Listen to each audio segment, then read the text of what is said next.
বিড়াল হচ্ছে সবচেয়ে সুন্দর একটা প্রাণী। বিড়ালটা হচ্ছে আমাদের আবেগের জায়গা, ভালোবাসার জায়গা। নবীজির একটা বিড়াল ছিল, নাম হচ্ছে মুয়েজ্জা। নাম কি? মুয়েজ্জা।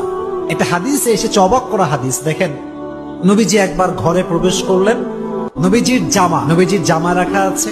হাদিসে এসেছে, নবী যখন ঘরে প্রবেশ করলেন, দেখলেন জামার এক সাইডে ছোট্ট একটা বিড়াল আরামে ঘুমাচ্ছে। সুবহানাল্লাহ, ঘুমিয়ে আছে। নবী যখন আসলেন, তিনি চাইলে ডাকতে পারতেন যে বিড়াল ওঠো, আমার নামাজের সময় হয়ে গেছে, আমার জামা আমাকে দাও। এই হাদিসটি আমি সকালে পড়েছি, বড্ড অবাক হয়েছে।